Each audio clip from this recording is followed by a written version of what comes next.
Welcome, wildlife warriors, to the latest episode of the Conservationists Assembled podcast.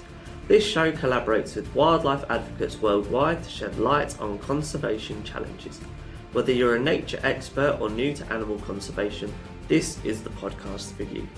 I am your host, Johnny Bloxham, and in today's episode we dive into the realm of the African painted dog. Join me and special guest Peter Blinston, the Executive Director of Painted Dog Conservation in Zimbabwe, as we explore the world of these special canids and the obstacles they encounter, unveil initiatives aimed at their protection and learn how you can champion species survival. Let's give a warm welcome to Peter as he launches this wild journey on the Conservationists Assembled podcast. Peter, welcome to the podcast. I'm thrilled to have you on, and we're here to talk about all things painted dog conservation. So, how are you today? Very good, thanks, Johnny. Yeah, and thanks for the invitation to join your podcast. You're more than welcome. Certainly excited to get as much reach from the podcast as possible and talk to as many guests all around the world. And you're coming to us from Zimbabwe today and as Executive Director of Painted Dog Conservation. So firstly, can you tell us about painted dogs? Yeah, sure. They're a carnivore. They're a pure carnivore in the sense that they rarely, if ever, scavenge. They typically eat what they kill themselves. Live in extended family groups or packs, comprising alpha female, alpha male. They're typically the only breeding pair.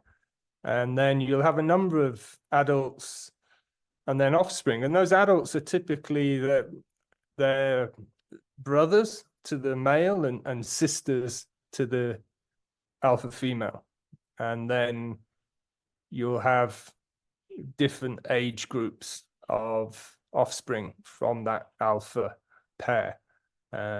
Some reach the age of sort of 2-3 years and then disperse, but others stay with their parents for longer and build up pack sizes. You can get packs as big as 30 plus, is not uncommon, but they are typically 6 to 12 adults in a pack, and they're not a true dog. They're not related, or rather, they're a very distant relative of domestic dogs and wolves, to the point where they can't breed, which is a good thing. That's one problem. That kind of hybridization is one problem they don't have. Fantastic, and I'm actually glad you touched on that, because hybridization was one of my notes to discuss, because there is, when we talk about threats to painted dogs, there is, some threats from domestic dogs, but it's good to know that hybridization isn't one of them. Yeah, for sure. I mean, like Ethiopian wolves, for example, is a problem.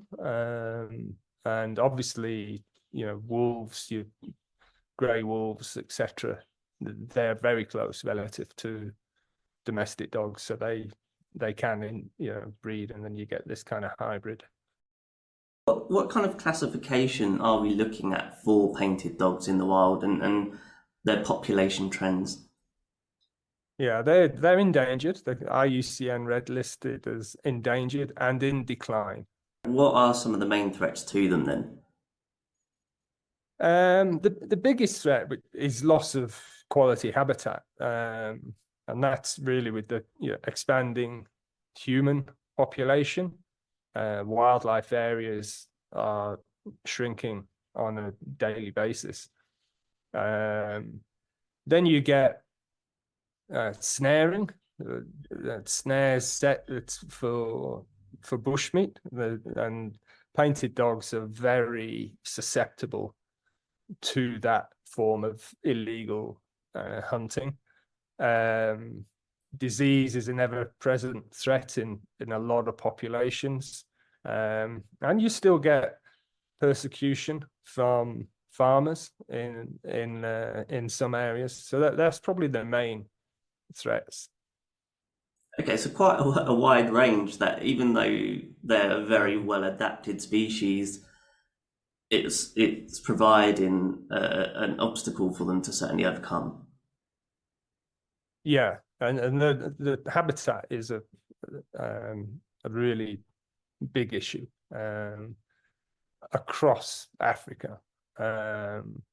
Where we operate extensively, poaching snares is probably the biggest threat to the population around Wangi National Park. Yeah, so I believe I read Wangi National Park is one of kind of the last true strongholds for painted dog populations in the continent.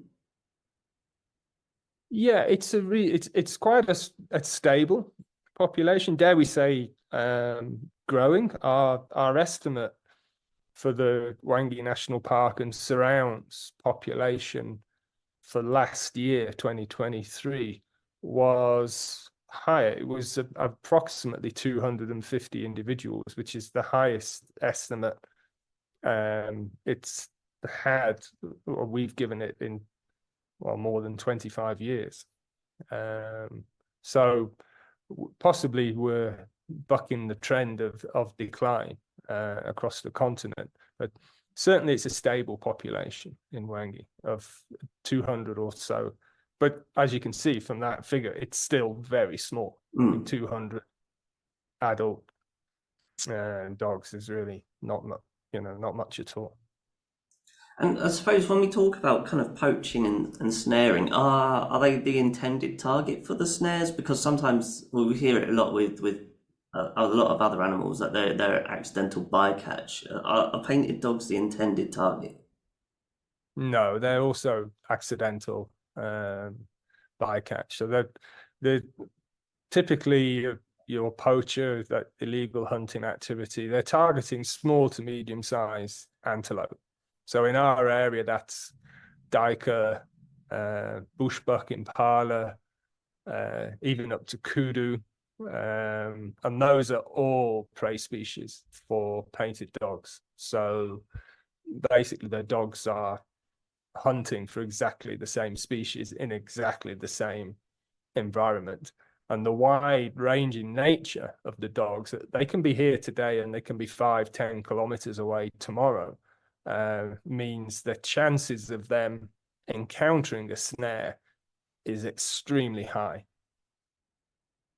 Okay, so then what kind of methods are there to help ensure species survival for painted dogs? Well, we have extensive community projects, outreach projects, education projects, or programs, but we also have anti-poaching. I mean, we have 27 scouts that are deployed daily in sort of strategic locations to clear snares in different areas. So, and we have pretty much a 24/7 monitoring program of the packs that are in those danger areas where over the year we've been running anti-poaching units since 2001. So we know where the poaching hotspots are, and they're typically neighboring the sort of higher concentration of human populations. And so focusing on those anti-poaching units a bit more then, what kind of training goes into preparing someone to become a member of an anti-poaching unit?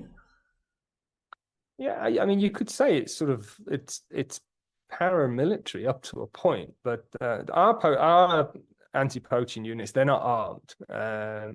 If we do encounter armed poachers, they're armed with a spear or an axe or something. They're not with they don't carry a weapon, a firearm. We have dogs. We have a couple of so we like Kano. We've got 2 German shepherds that patrol with our scouts.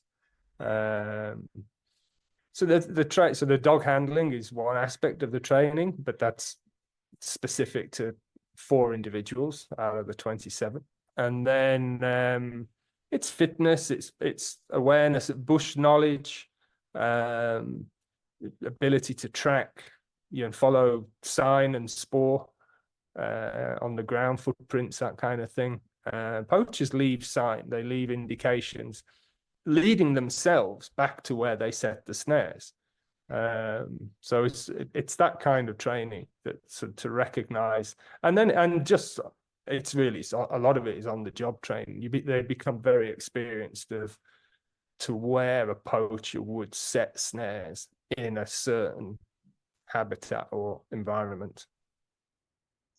Fantastic. And so can you tell us about some more of the other kind of programs that you have within the Painted Dog Conservation Organisation, such as the bush camp, like the educational programs that you mentioned also?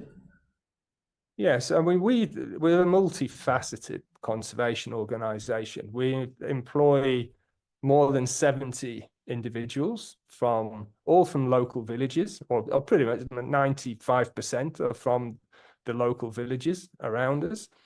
As I said, we run research monitoring programs. So we have staff in the field doing that. So they're monitoring various study packs on a day-to-day basis. We have the anti-poaching, as already mentioned. We've got a rehabilitation facility, so we bring in sick, injured, or orphan painted dogs, and do everything we can to get them back into the wild, back to their original pack, if possible, or we'll create a pack from the sort of waifs and strays that we get in. Occasionally, we have a permanent resident that just can't go back into the wild because of the nature of its injury, typically. We run an extensive education program, the center of which is our 4-day residential bush camp program. So that's aimed at children who are around 11 years old. They're grade 6 in our school system here. So they're typically 11, 12 years old. They have one more year of junior school before then going on to, which is grade 7, and then they go on to high school. And they come in, as I say, it's a 4-day residential program. They learn all about the environment, concepts such as extinction, the interdependence of species on each other. It really is a tremendous program, and we follow that up with in-school programs under the umbrella of conservation clubs. We have community outreach programs. We partner with another local organization called Softfoot Alliance. There we're looking at permaculture programs, water harvesting, more holistic management of livestock, herding your livestock together and bomering that livestock at night to prevent predation or mitigate predation from predators. So quite a wide variety of programs. We sponsor a local soccer league. So yeah, there's a number of programs that we carry out. Yeah, a couple of points I want to build on there. Again, and hopefully our listeners will check out the Painted Dog Conservation website off the back of this episode. But some fantastic kind of case studies and evidence-based promotion for these projects when you still having examples of a painted dog taking a goat, for example, that is livestock, but actually, some of your bush camp graduates, for lack of a better word, are from those villages where those goats are being taken, and actually, off of the cuff of that, you wouldn't expect retaliation, but there's no kind of animosity towards the painted dogs now, which maybe, wouldn't be the case if those community-based projects weren't happening. Oh, absolutely. I mean, we had a very recent example of that where the sole survivor of one pack, which is like a 8-month-old pup, sadly the other dogs in that pack have all perished in the last sort of 6 or 7 months. That female did predate on a goat, but there was no animosity or retribution, and we because of the general view is a goat is nothing compared to what the painted dogs do for our community. And you, the goat owner, it's your fault. You should just look after your goat better. You've been shown, you've been taught how to herd and protect your goats. You chose not to do that. You've lost one to a predator. It's your fault. That's the pretty much the attitude now, and it's taken 25 years to get there, but that's pretty much the attitude now of the communities that we interact with on a daily basis. That's great, because we're not necessarily seeing that mimicked with other species, namely lions, for example. There's still a lot of retaliation happening with that situation, but a lion replacing that. So hopefully, that's something that we can see for lions in the future. Yeah, I don't think in our case, I wouldn't say it's species specific as such, although obviously we're working with painted dogs. It's all about the benefits. It's the benefits that we deliver, and basically the dogs deliver to the local communities. I can go back almost 10 years now when it was an alpha female of one of our packs was killed in a snare adjacent to this particular village, and my senior tracker, jealous Mpofu, he took the carcass with one of our other staff, our community outreach officer, Dominic. They took the carcass, and there was a meeting going on, and they took the carcass of the dog and just placed it down there at the meeting and said, this is what's happened here. And there was a really strong reaction and outrage from the community at large, again based on the dogs are doing a lot for us. The dogs built this classroom, the dogs drilled this borehole, the dogs are employing people from our village. We need to stand up and protect the dogs. And from that, they formed their own community anti-poaching unit, which still operates to this day. And we work collectively. Last year there was about 150 individuals patrolling the forests around their villages, and we engage with them even more strategically at times during the real peak dry season when poaching is at its highest. And that has spread to other villages. So in total, there was over 200 people undertaking patrols in the forests around their villages to make the area safer for painted dogs. I think there's obviously an aspect there. The people, they're not afraid of painted dogs. They're obviously very different situation to lions. So they're certainly less tolerable of lion and hyena in the neighborhood from a personal safety point of view, as well as the predation on livestock aspect. But it's largely comes down to benefits. What benefit if you're living in these villages, it's a subsistence, livelihood, barely making ends meet in the majority of cases, but you're expected to tolerate having this wildlife around you and amongst you. So there needs to be benefits, and we through our organization, we deliver a lot of benefits to the local communities. So there is that acceptance and tolerance for the painted dogs.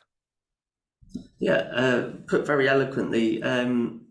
And I want to go back because you briefly mentioned the football league, the Rhino Cup Champions League football, which is obviously probably not something that our listeners were expecting to come out of this conversation today. So yeah, just tell us a little bit more about that and how that is aiding conservation. Yeah, we started, the soccer league was there. I mean, this is more than 20 years. We started our anti-poaching efforts in 2001. So it was around then, 2001, 2002, that the head of our anti-poaching approached me then, and he said, there's this soccer league, we want to form a team and be part of the soccer league. So we started then with one supporter, just providing some resources to the league. We providing kit, that sort of thing to the teams, and then going forward, we just provided sort of some prize money and a cup and medals, and at a very modest level, and that has just expanded to this Rhinos Cup Champions League thing, which was more funding. We're actually in need of funding for that because the generous sponsors that kind of elevated the league. I mean, it's a very big ambition. I mean, there's these Rhino Cup Champions League things in Mozambique. There's ours in Zimbabwe. I think there's one in Zambia and possibly one in Namibia, maybe Botswana. But that certainly was the ambition. But they've kind of they have hit on sort of financial hardship, so they've having to scale that back a little bit now. But it's just great means. I mean, the youth are involved, and typically or stereotypically, you would say that's not your professional poacher. They're normally much older, but you're just your ad hoc poacher is in that age bracket. So it's sort of, if you can provide an alternative to provide some recreation, provide activity. It's high unemployment in these areas. I mean, it's probably over 80% unemployment, which is slightly misleading because people are living off the fields. But it's very high unemployment. So with the sort of structuring this league the way it is now, where there's kit, there's prize, more prize money, there's money for transport to get teams from one location to another. There's more money for the administration. So now, teams are practicing, they're training during the week because they've got a game at the weekend and that sort of thing. So it's really raised the level of that. And so it's a vehicle for us to then get your messaging across in terms of, conservation, protecting painted dogs, protecting the habitat, protecting the wildlife at large, the prey base for the painted dogs. So it's a vehicle for us to get that messaging across and keeping the sort of unemployed, maybe to some extent disenchanted youth, giving them something to focus on, something more positive to focus on. It definitely sounds like a very unique and collaborative effort in terms of preventing, like say, poaching and hopefully spreading that good word instead. So going right back then, how did painted dog conservation come to exist, and what are some of the major achievements that our listeners should be aware of?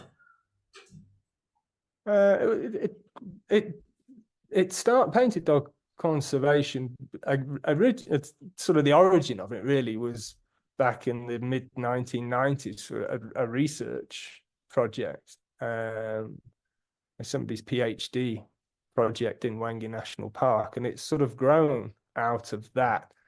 to what it is today, where we employ 70 odd people. And to be honest, that's the biggest achievement by far. That the how we've managed to grow the organization into a internationally recognized conservation organization that employs over 70 local people in a number of different program areas, as I've outlined. For me, the personal growth of a lot of those individuals is tremendous to see.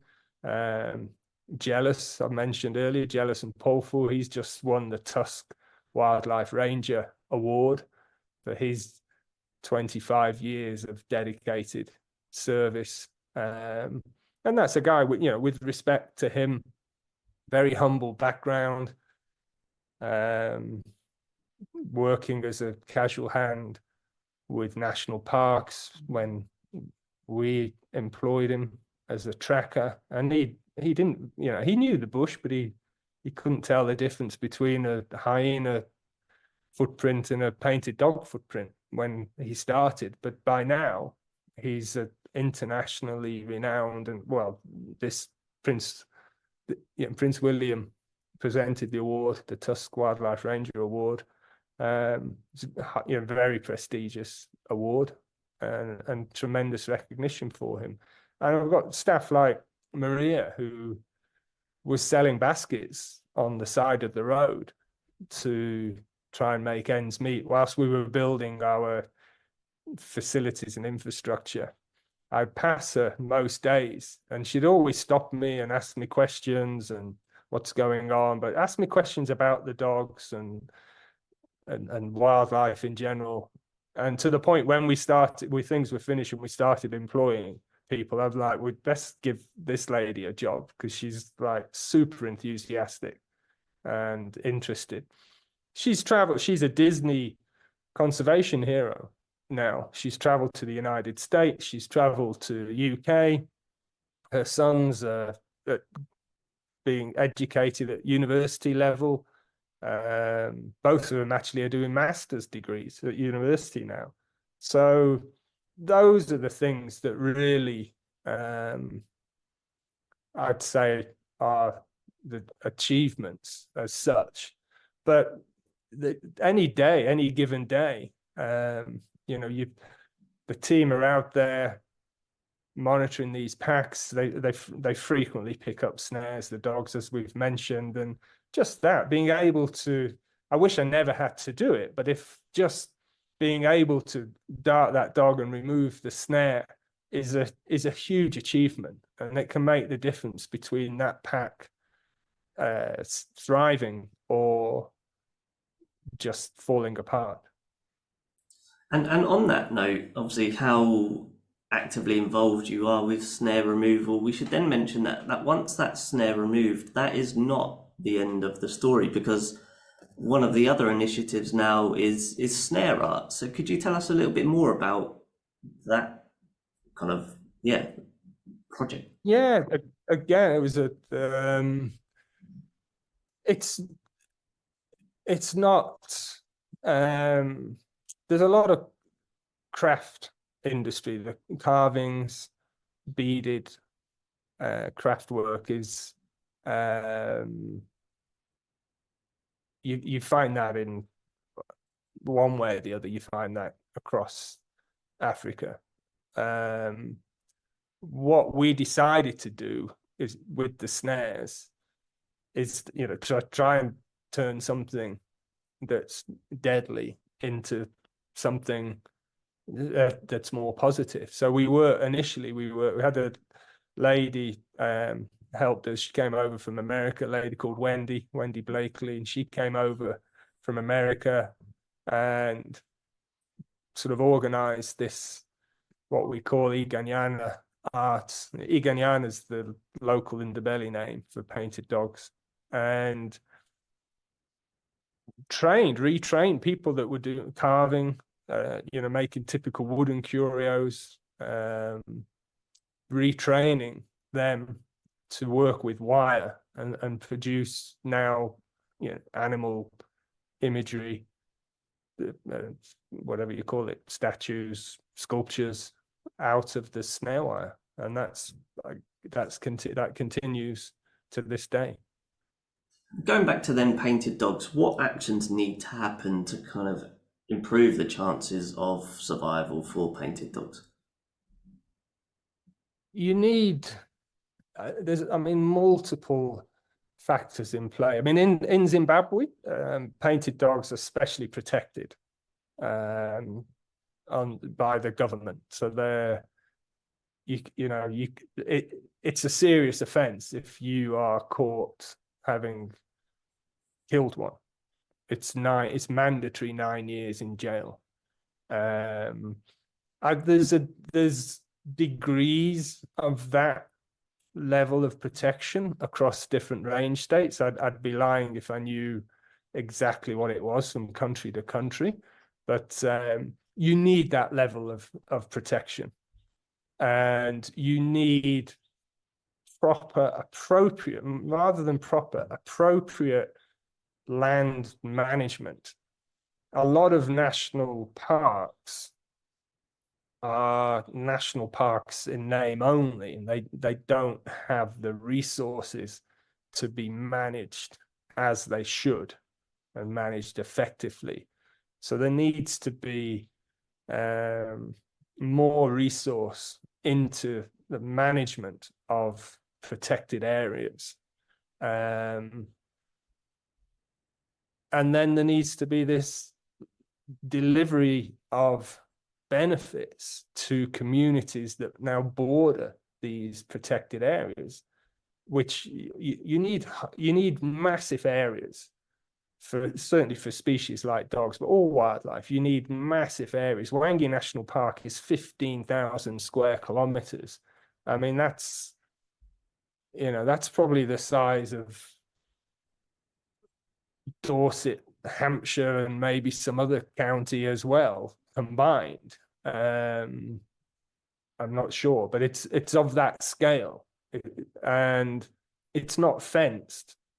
So you've got then a buffer zone surrounding that, which is typically mixed land use, community, safari areas, until you get into absolutely communal areas. So you have communities living right on the border of this. So first you've got to protect that area properly and have adequate resources to manage it and manage it appropriately, not favoring one species or another, but just manage that protected area, and then have programs that deliver benefits to the people that are living on the edge of those protected areas, so that they gain benefits from living with this wildlife. So they tolerate having that wildlife amongst them.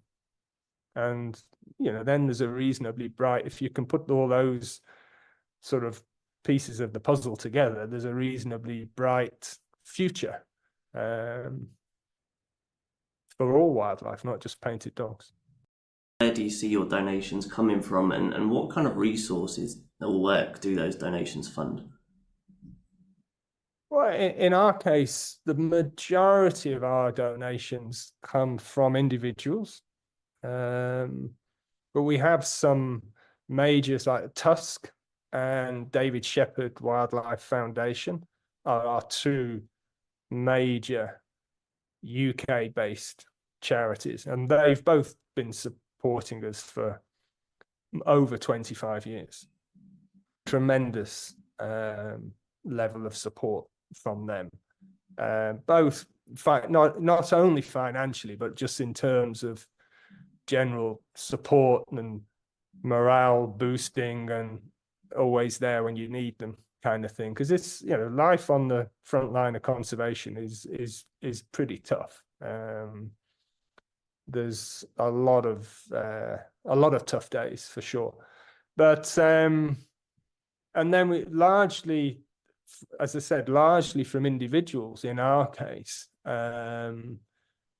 from school children to multi millionaire, very wealthy individuals. And they support every aspect of our organization, from keeping the anti-poaching guys equipped and in the field, to paying the phone bill, to fixing the Land Rovers, that kind of thing. So some funding we get is very specified. Mm-hmm. So some people will either say, I want my $10 to go towards the children's bush camp. I want my dollar to go towards anti-poaching.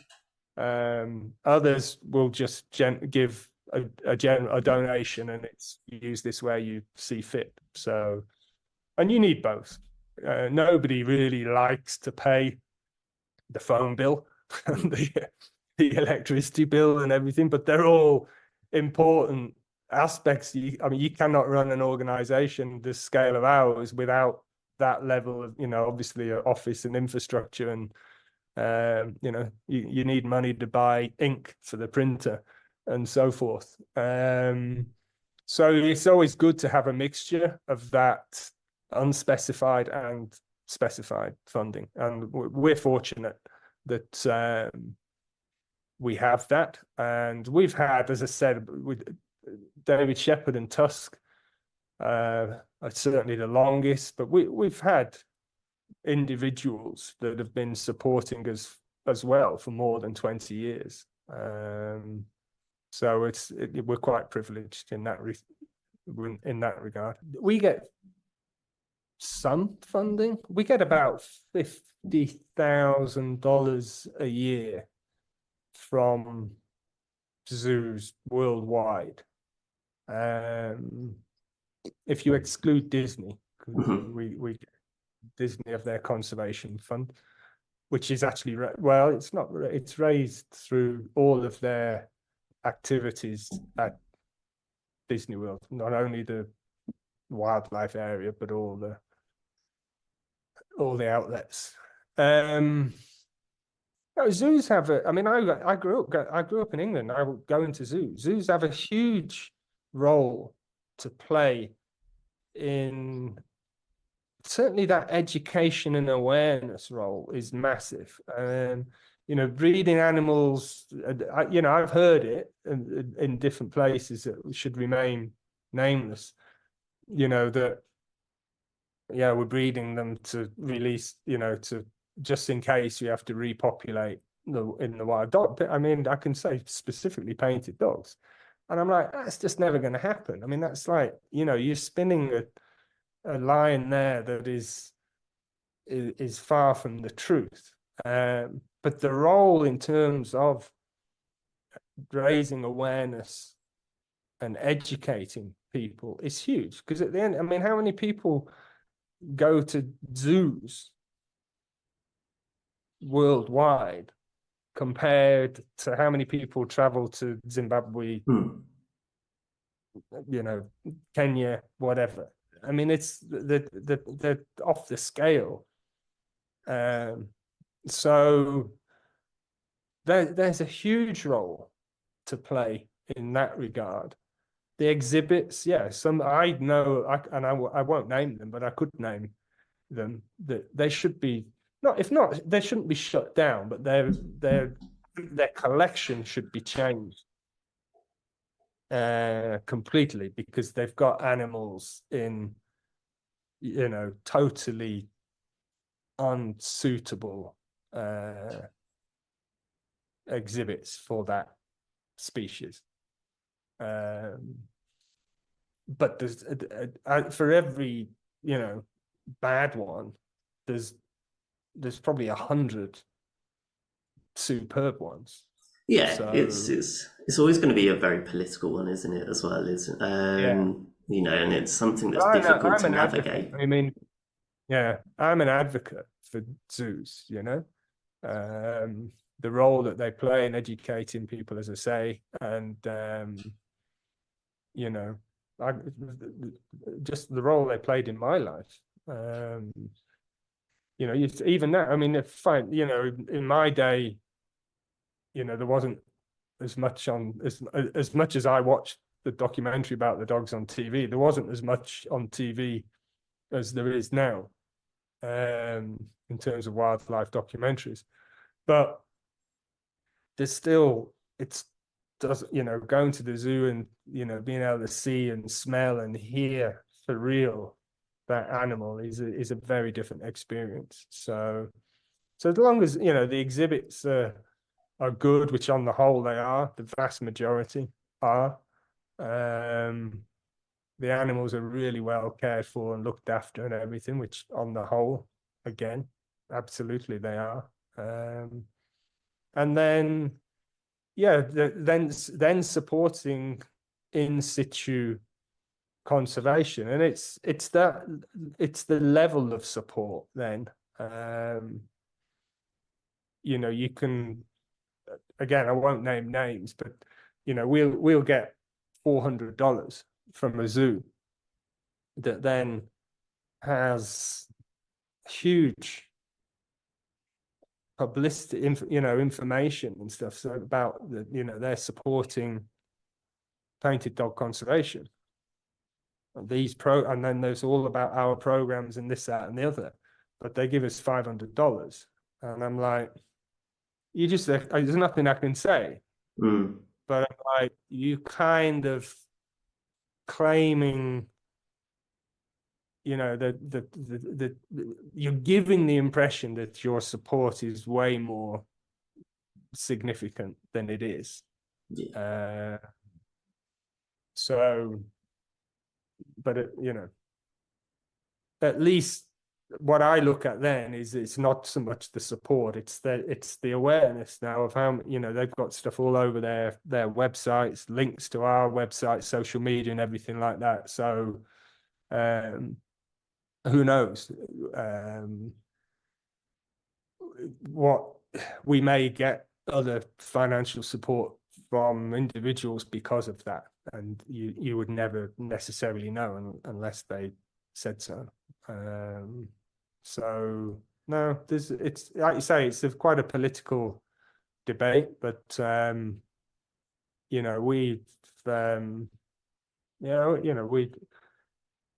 we're a supporter. I'm a supporter of zoos. So yeah, I think it's also just making that platform for those conversations to be had, because I suppose there's a lot that can be left up to assumption if those conversations aren't had, because it's easy to have that them and us kind of mindset until you're actively meshing or having those conversations about in situ and in situ collaboration. No one knows. Yeah, I mean, Wilson. So Wilton, Guy Wilton Samango runs our education and community programs. So he goes to there's this zoos and aquariums, zoos and aquariums committed to conservation in the States, and he goes to that every year. I think it's coming up soon. It's if it's not April, it's May. We participate in that. We have a foundation. We don't get much from the zoos in the UK. It's been ad hoc. Sure. We get quite good support from the Netherlands. We've got a foundation basically a painted dog conservation charity in the Netherlands, and the chairman of that, Ron van der Aar, he's really active. Burgers Zoo is currently we've had Alec van Hoff Burgers Zoo out by Arnhem there. It's like a family-owned zoo. It's an incredible place. And ironically, they don't have dogs, but they do a tremendous amount of conservation work. I mean, they give us we've got a 5-year commitment of a reasonable 5-figure sum each year. So So it's not only the amount. I mean, it's a decent amount. Plus the commitment over 5 years means it helps with your kind of planning and, how you're going to use that money in the different program areas.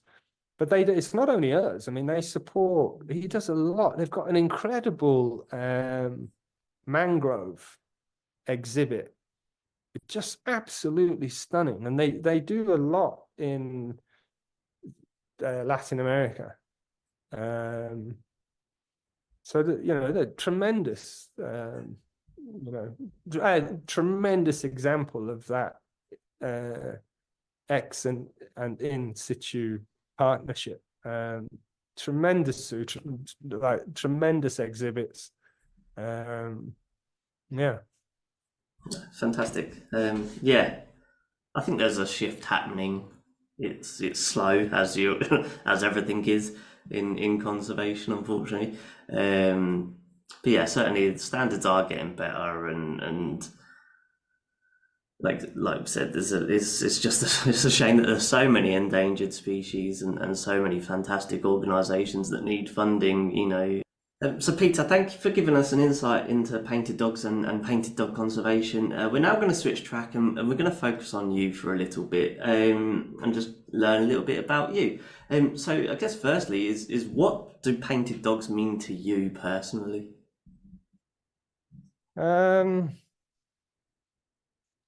an interesting question, to be honest. Yeah, I mean, I grew up in England, and I first saw painted dogs on TV.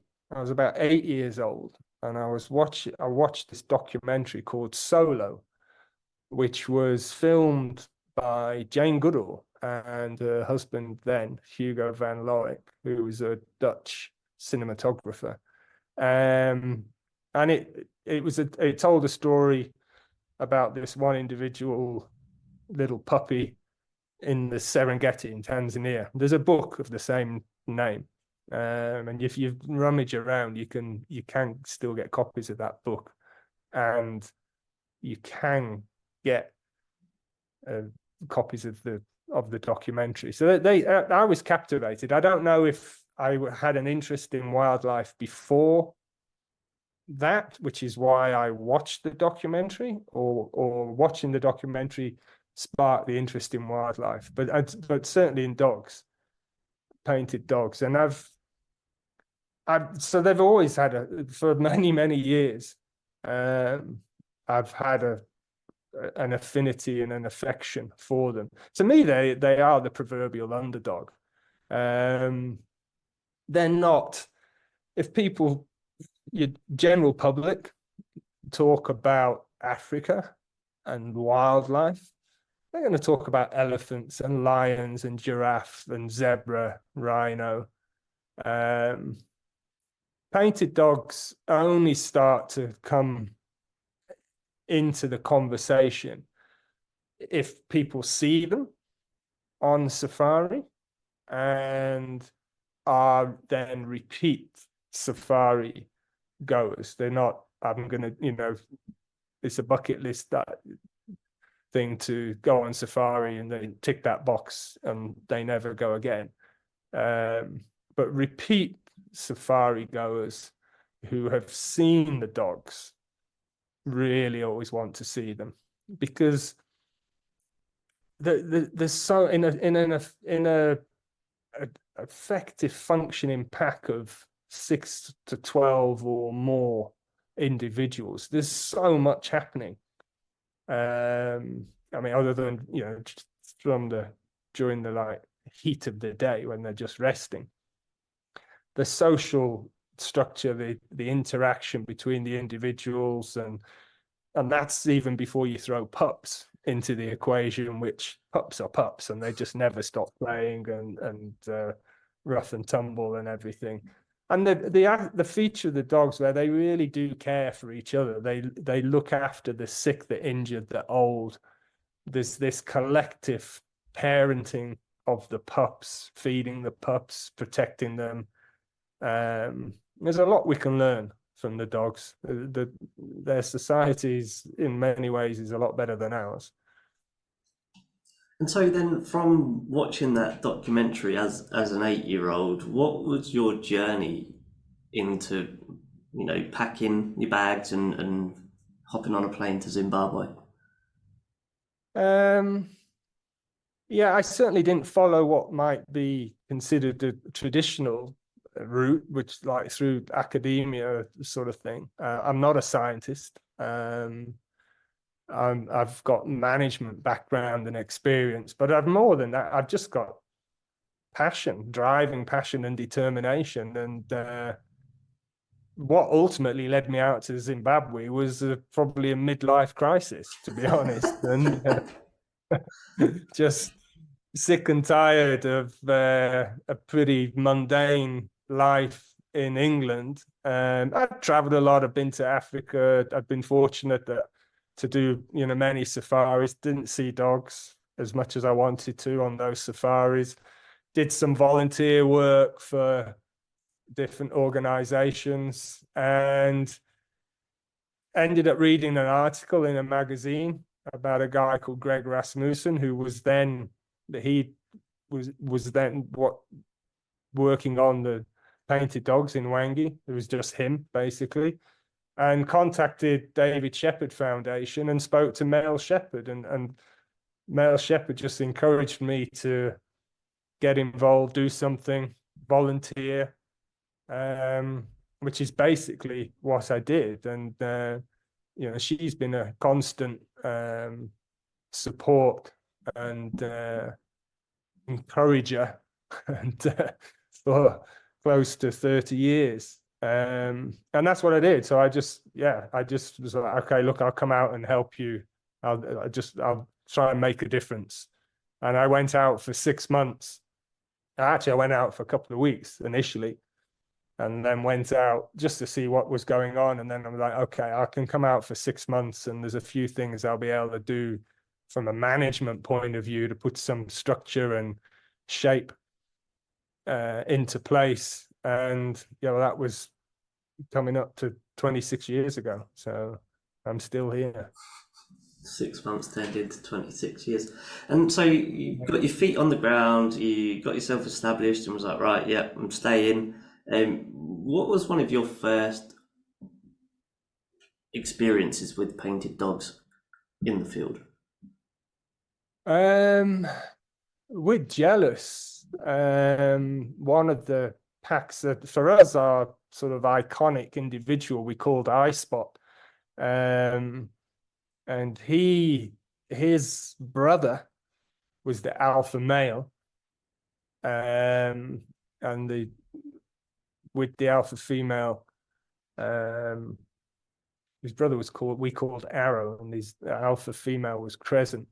And they denned on outside of the Wangi National Park in an area sort of referred to as Gwai Conservancy, not far from the main road, one of the main roads in Zimbabwe. I mean, it's only a single lane road, but they're running from Bulawayo to Victoria Falls, and they den not far from there. And poaching, that was like 1998, and poaching wasn't really an issue then, but Jealous and I were the anti-poaching unit, and we would just sleep rough in the bush, like a couple of 100 yards away from the den, and go on patrols to pick up snares and just protect the area as best we could. And then the Arrow was killed. So I Spot's brother. Crescent was injured. She couldn't hunt. So now this dog, I think he was 2 years old at the time. This dog is now hunting on his own to feed her and his brother's pups. And just what we witnessed and experienced there was just incredible. I mean, to see this little dog on his own providing for his, basically, what would they be? His cousins.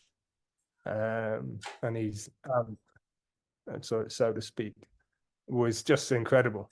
And if I didn't already have an affinity for the painted dogs, I certainly did by that point. Yeah, it's certainly kind of awe-inspiring, and obviously not to put human behaviours onto it, but just to see how mature that individual would have had to have become on such short notice.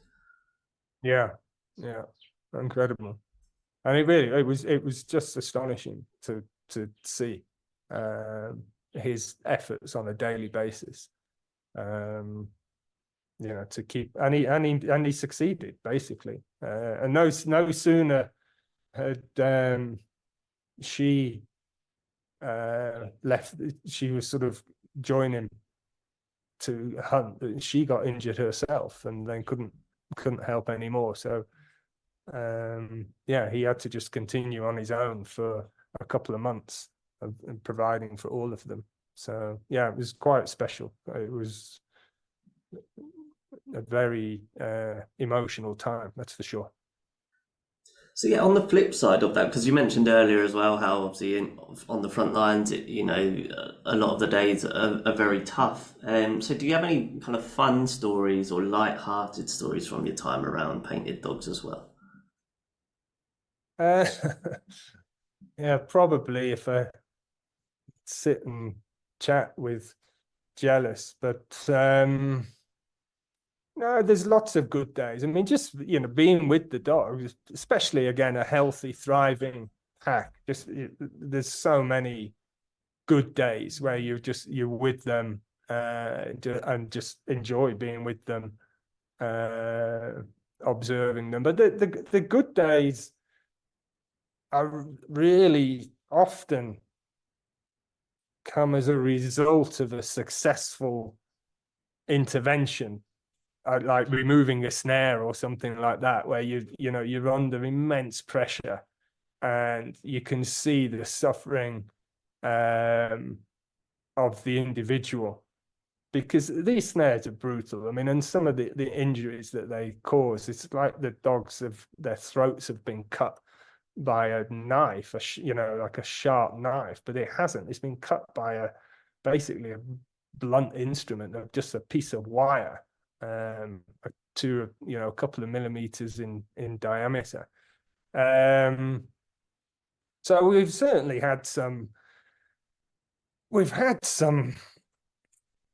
I mean, most people wouldn't regard it as fun, but we've had some incidents where, we've just been involved rescuing dogs from, situations, or you're putting yourself in extreme risk to help that individual, and it all goes well. And you can have a good laugh at the end of that day that you've survived, and the dog is now much better off because you've got the snare removed from it. So, but there's lots of good days. The good days are just being with the dogs and enjoying them and watching the interaction and playfulness of them, the social side of things.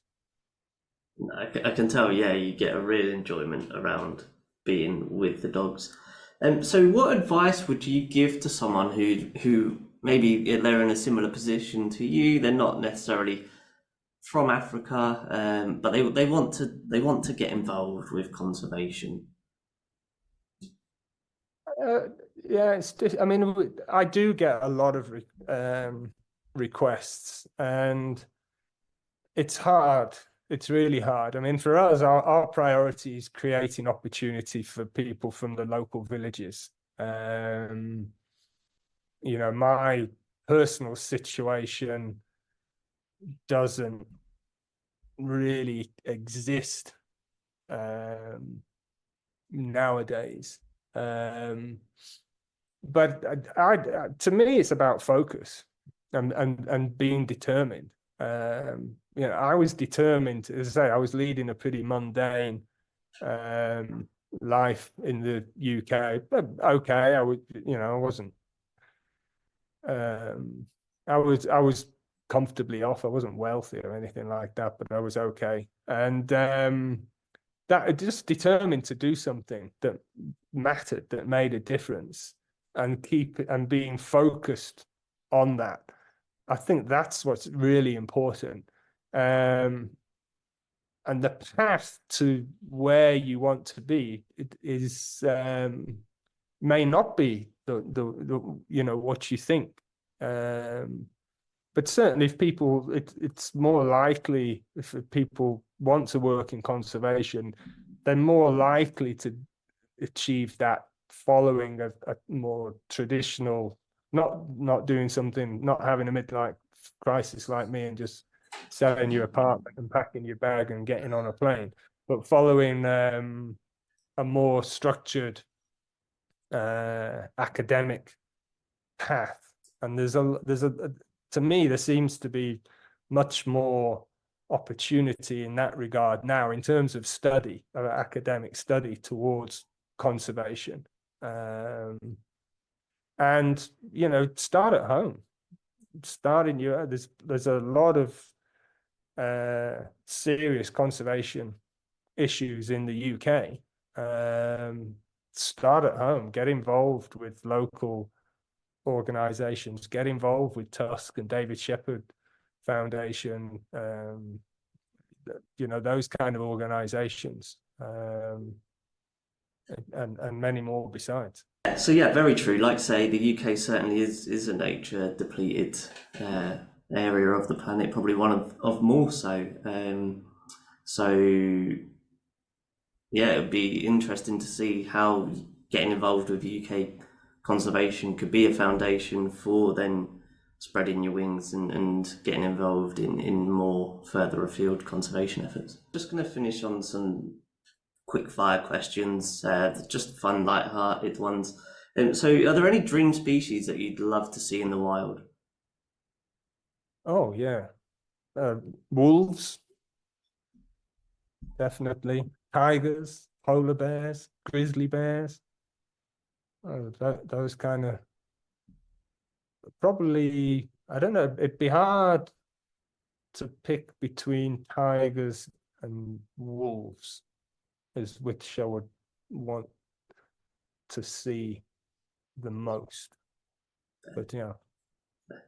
And maybe prior to leading up to where you are now, was Africa the one continent that you kind of really wanted to visit above any other, or was there any other places that you'd like to extend or spend an extended period of time? Africa was always the continent, and I as a kid, from 8 years old, I wanted to visit and spend as much time as I possibly could. Now, I wouldn't want to spend an awful lot of time there, but I'd like to visit Antarctica. As much as I want to see wolves and tigers, if there was one place it's very much top of where I would like to visit, and not spend extended time, but visit, would be Antarctica for sure. Yeah, I can get on board with that. Completely, different to anywhere else on the planet. And when you're not working, Peter, how do you keep busy? I'm always working, to be honest, as my friends and family would testify to. But I've got a good mate, and we're very, very bad at golf, but we play golf once. I can't even say it's once a month. He probably plays once a month. I might play once with him once every 2 or 3 months. But that's good fun. I exercise a lot. I go particularly when I'm in. So my time is split between Wangi and Harare. I'm in Harare at the moment. My son's at school here, so I'm kind of back and forth between Harare and Wangi all the time. I exercise a lot. I like going to the gym and that kind of thing.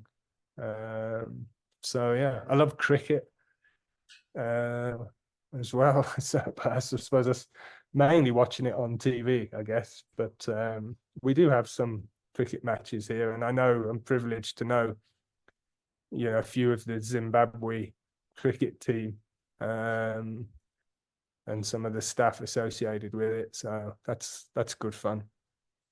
So yeah, just generally staying active. Yeah. So what is if there is one thing, but what is one thing that you think our listeners should take away from today's episode?